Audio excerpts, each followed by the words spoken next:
Ladies and gentlemen, welcome to the Rogers Kakasungura YouTube channel.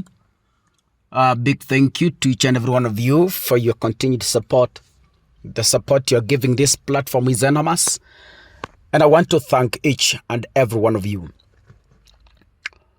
Sometimes I sit back where I sip my tea, even soda, a resting place, and I ask myself several questions ring my mind about the future of this country. When I try to envision the life my children, my grandchildren, and my great-grandchildren will live in Kenya, oh God, I see darkness. I can't see anything constructive that is going to rescue our coming generations. And if we are to have something constructive, we must act now or never. The country we are enjoying today, as much as it's a struggling life, some people years ago envisioned it. The freedom we are witnessing today, that I'm able to record and upload on YouTube my criticism to the government freely and confidently, someone years ago must have envisioned today.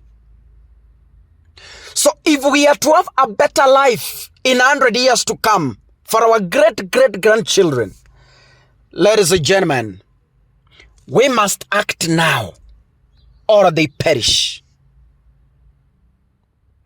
The Bible says a good father is he who leaves an inheritance for his children. Allah? Now, sometimes I ask myself, which political inheritance am I leaving to my family, to my great-grandchildren, to my children and grandchildren? Which political legacy, which social legacy am I leaving? Have you ever sat somewhere and asked yourself, where was my grandfather when other grandfathers were buying land in town? Sometimes people ask themselves that question. There's this thing called SHA and the SHIF, Social Health Authority. I want you to keep this for future reference. I am not a prophet. I once told you Hustler Fund is a ticking bomb and a scandal in waiting. It came to pass. There's this thing called SHA and SHIF. It is a ticking bomb that will explode. And by the time it will explode, ladies and gentlemen, you will regret.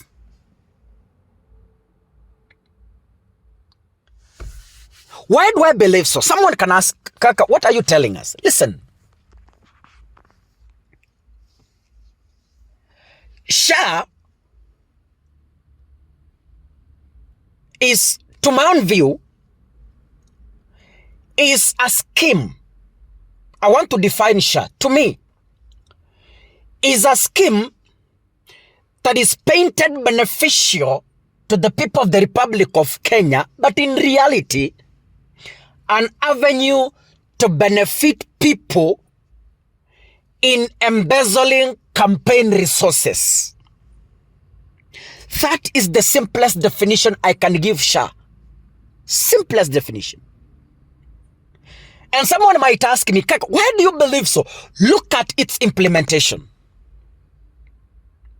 Look at how it's confused. You remember a few months ago,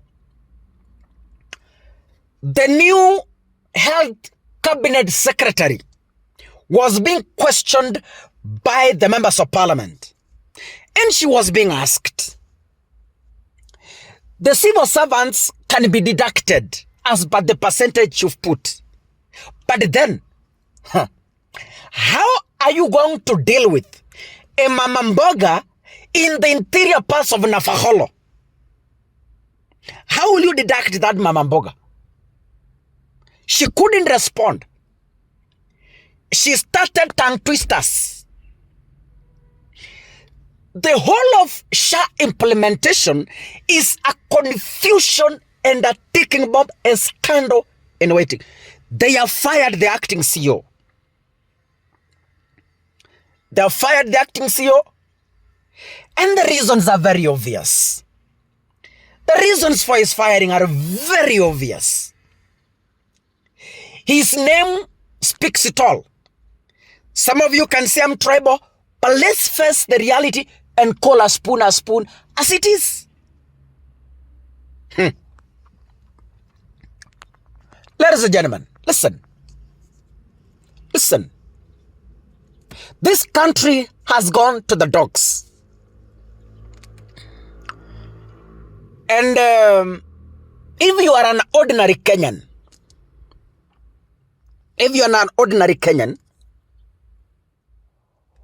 who only depends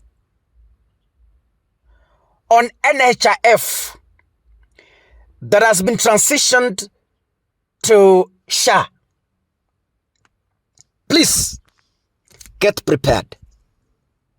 Get prepared. The life that is facing us hapa mbele, prepare. Kindly prepare. I see a dark future in our health sector. I see a dark future. They can shout from on top of vehicles how SHA is working, but it's not their responsibility to tell us how SHA is working. It is the responsibility of the service consumers to tell them. It's not their responsibility.